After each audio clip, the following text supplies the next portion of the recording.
everyone. Hope everyone's doing well today. If you've been here before, then you know who I am. If this is your first time here, then welcome. My name is Barb.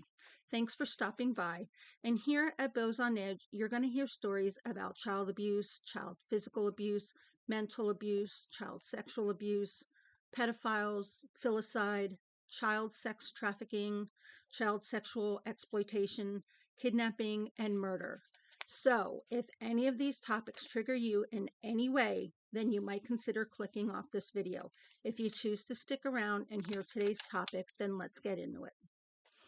And this is about an Indiana man who blames karma for his two-year-old child's death when police make horror discovery near the child's bed.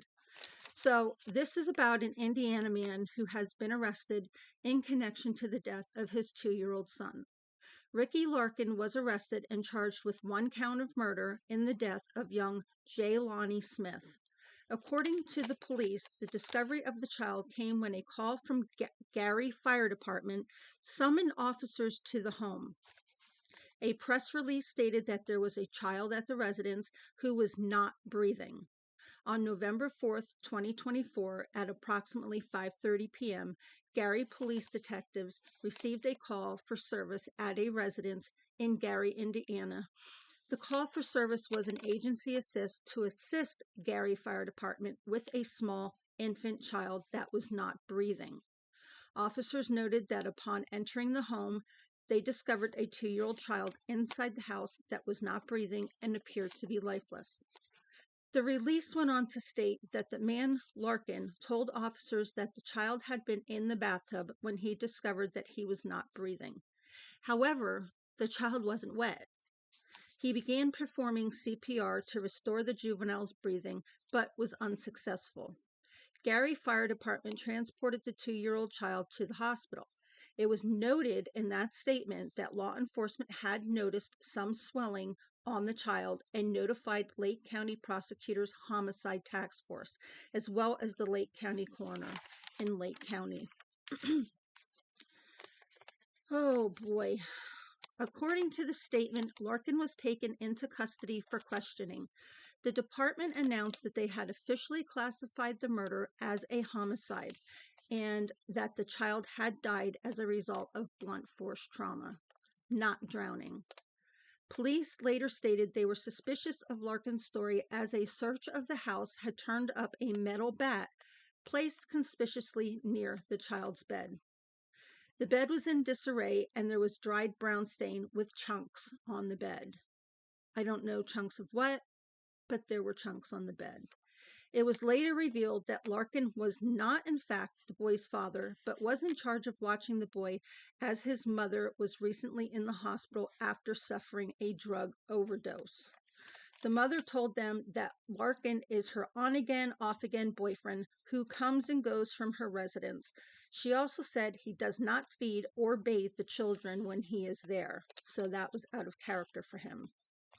According to the young boy's mother, she was hesitant to place Larkin in charge of her son due to the fact that the man had a history of violence and drug use.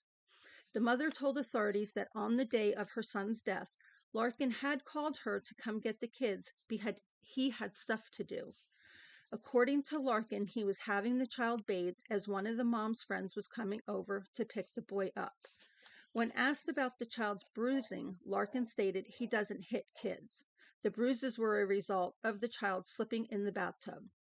Larkin changed his story under further questioning and agreed with officers that the bruises were consistent with those of physical abuse.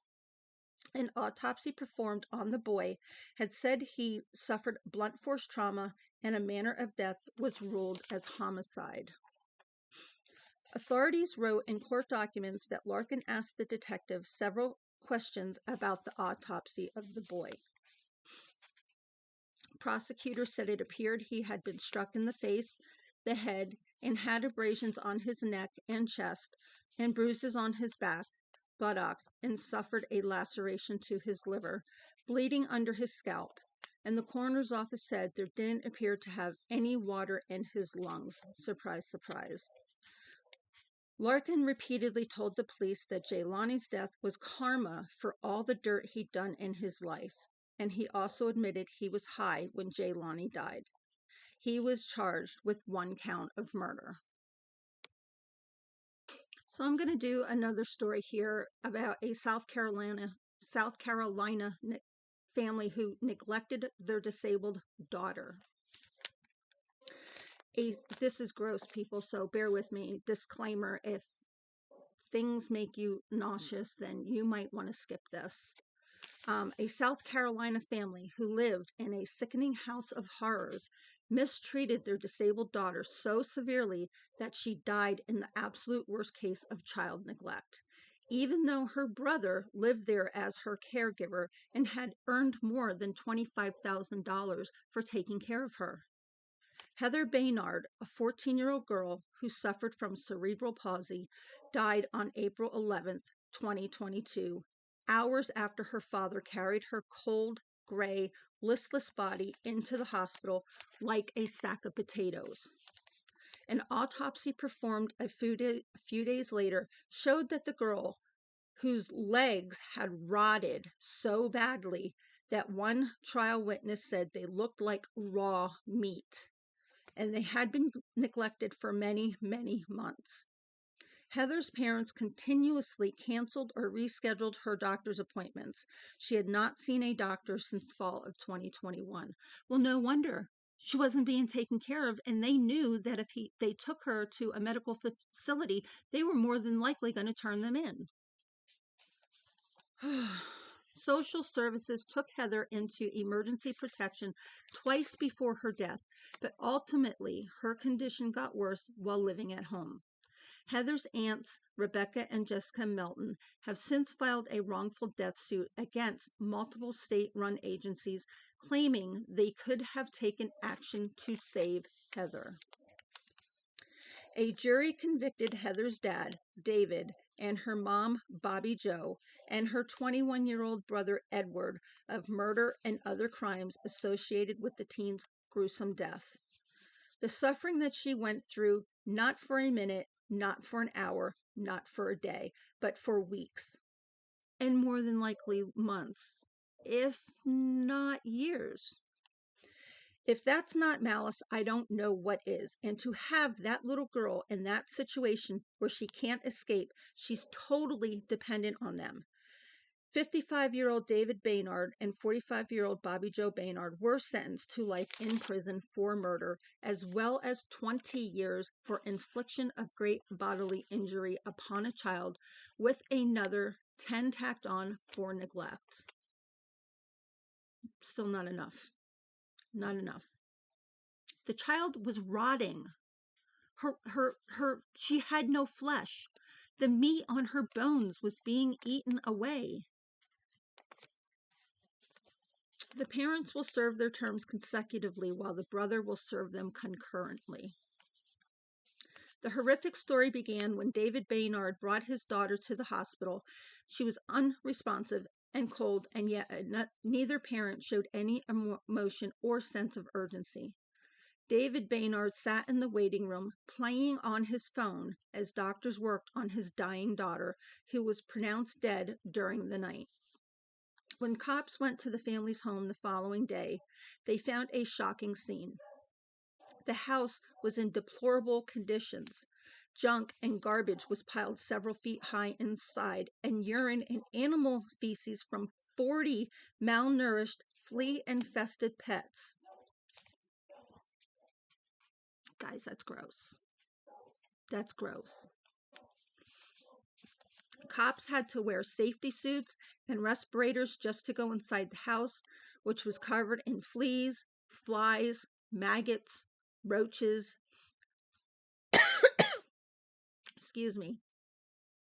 that had made their homes inside the pile of trash. A lot of feces in the home, both from the cats and dogs' urine, which created a huge ammonia-type smell. The animal feces had infected the girl's skin and other tissues that led her to inexplicable condition with a witness who was at the hospital saying her legs looked like raw meat. This is the worst case of neglect that we have ever seen in this county, said the sheriff.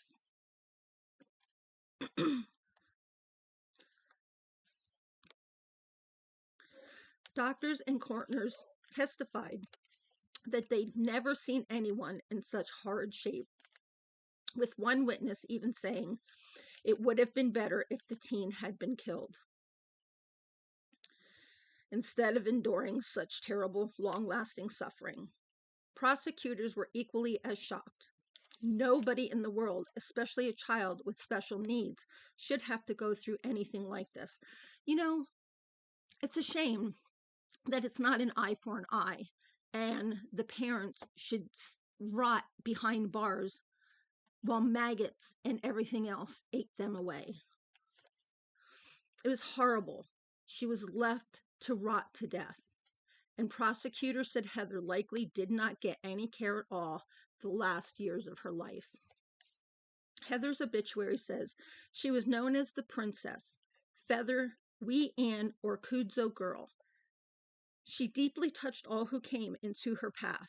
She loved music, especially Mikey Mason and Disney Jr. It also says that she adored her daddy and brother, as well as her people, aka anyone that took the time to talk to her. Heather loved to travel and be in the hustle of things. A 2016 Gurid kid, I don't know if that's like the Make-A-Wish. That's what I'm getting at.